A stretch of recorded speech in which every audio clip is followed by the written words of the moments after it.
হয়, মই বৰ্তমান উপস্থিত দক্ষিণামা মানকাছাৰ জিলাৰ সদৰ হাটশিঙিমাৰীৰ যি আচলতে জিলা স্বাস্থ্য আৰু পৰিয়াল কল্যাণ বিভাগৰ কাৰ্যালয়ৰ সন্মুখত আৰু তাৰে সামগ্ৰিক দৃশ্যটো দেখুৱাইছোঁ যে আচলতে ইয়াত দক্ষিণামা মানকাছাৰ জিলাৰ সদৰ হাটশিঙিমাৰীৰ দৃশ্য দেখা পাইছে। উপায়ুক্তৰ কাৰ্যালয়ৰ গাতে লাগি থকা যি জিলা স্বাস্থ্য আৰু পৰিয়াল কল্যাণ বিভাগৰ কাৰ্যালয় আছে সেই কাৰ্যালয় কিন্তু গাতে লাগি থকা আৰু কাৰ্যালয়ৰ ভিতৰত প্ৰৱেশ কৰাৰ সময়ত যি বিষয়াসকল কাৰ্যালয়ত আহিব সেইসকল বিষয়াই কিন্তু দেখা গৈছে আচলতে চেণ্ডেলযোৰো পিন্ধি যাব নোৱাৰা অৱস্থা হৈছে, অৰ্থাৎ এহাটো পানী ভাঙি যাবলগীয়া হয় কাৰ্যালয়ত। সেইখিনি সামগ্ৰিক দৃশ্যটো দেখুৱাব যে আচলতে নিজে ঘৰৰ পৰা পৰিধান কৰি অহা চেণ্ডেলযোৰ কিন্তু দেখা গৈছে সন্মুখত ৰাখি খোজকাঢ়ি যাবলগীয়া হৈছে। এহাটো পানীৰ মাজেৰে খোজকাঢ়ি কিন্তু এওঁলোক কাৰ্যালয়ত গৈ উপস্থিত হয়। মই ইয়াত একাংশ স্থানীয় ৰাইজ আছে, জানিবলৈ যত্ন কৰিম যে আচলতে কি ক'ব এই কাৰ্যালয়ৰ অৱস্থা কেনেকুৱা।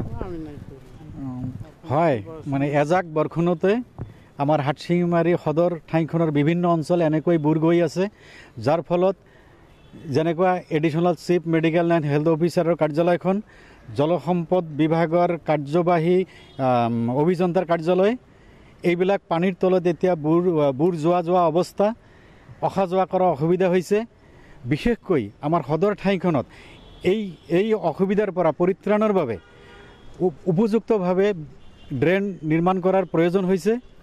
পানীবিলাক উলিয়াই যোৱাৰ কোনো ব্যৱস্থা নাই, যাৰ কাৰণে এজাক বৰষুণতে বুৰ যায়। সঘনাই এনে অৱস্থা হোৱাত মানুহে অহা যোৱা কৰাত, বিষয়াসকলে কাৰ্যালয়ত অহা যোৱা কৰাত ভীষণভাৱে অসুবিধাৰ সন্মুখীন হ'ব লগা হৈছে। আমি জিলা প্ৰশাসনক দাবী জনাইছোঁ, অতি সোনকালে এই সমস্যাসমূহ তদন্ত কৰি পৰিকল্পিতভাৱে ড্ৰেইনৰ ব্যৱস্থা কৰিব লাগিব। নিশ্চয়কৈ পুনৰ সামগ্ৰিক দৃশ্যটো দেখিবলৈ অনুযায়ী মই কাৰ্যালয়ৰ ভিতৰত সোমাই যাম, কিয়নো এই কাৰ্যালয়ত প্ৰৱেশ কৰাৰ সময়ত কিন্তু দেখা যায় যে আচলতে যি চেণ্ডেলযোৰ পিন্ধি আহে বা জোতাযোৰ পিন্ধি আহে সেইখিনি খুলি যাবলগীয়া হয়, অৰ্থাৎ পিন্ধি যাব নোৱাৰে, কাৰণ এহাটো পানী ভাঙি যাবলগীয়া হয় কাৰ্যালয়ত।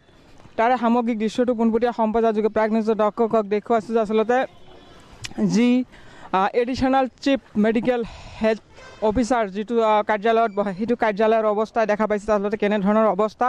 এয়া দক্ষিণামা মানকাছাৰ জিলাৰ সদৰ হাটশিঙিমাৰীৰ দৃশ্য, আৰু হাটশিঙিমাৰীত কিন্তু দেখা গৈছে যে আচলতে এজাক বৰষুণ হ'লে এইদৰে বিভিন্ন কাৰ্যালয়ৰ সন্মুখত, অকল এয়াই নহয় জিলা পৰ্যায়ৰ কেইবাটাও কাৰ্যালয় আছে, যিহেতু ইৰিগেশ্যনৰ কাৰ্যালয় বা BO অফিচ তেনেকুৱা কাৰ্যালয়ত কিন্তু পানী হোৱা পৰিলক্ষিত হয়। তাৰ ফলত হাহাকাৰত ভুগি আছে সাধাৰণ ৰাইজ। মই ইয়াৰ যিসকল কৰ্মচাৰী আছে কৰ্মচাৰীৰ লগত কথা পাতিবলৈ চেষ্টা কৰিম যে আচলতে কি ক'ব, পানী কেনেকৈ আহে কাৰ্যালয়ত? পানী মানে আমাৰ পানীখন ওলাব নোৱাৰে, বৰষুণ হ'লে ইয়াত মানে ওপৰে আহে, এনেকুৱা হৈছে আৰু কোনো ব্ৰিজৰ ব্যৱস্থা নাই, কোনো একো নাই, মানে অহা যোৱা খুব দিগদাৰী হৈ আছে। পানী ওলোৱাৰ ব্যৱস্থা আছেনে নাই? ইয়াত পানী ওলোৱাটো মানে চাৰিওফালে বাউণ্ডেৰী আছে, কোনোফালে পানী যাব নোৱাৰে, এনেকুৱা অৱস্থা হৈ আছে। নিশ্চয়কৈ পানী নিষ্কাশনৰ যি ব্যৱস্থা সেই ব্যৱস্থা গ্ৰহণ নকৰাৰ ফলত কিন্তু দেখা গৈছে আচলতে কাৰ্যালয়ত অহাৰ ক্ষেত্ৰত যিসকল কৰ্মচাৰী আছে সেইসকল কৰ্মচাৰীৰ বিশেষ সমস্যাৰ সন্মুখীন হোৱা পৰিলক্ষিত হৈছে।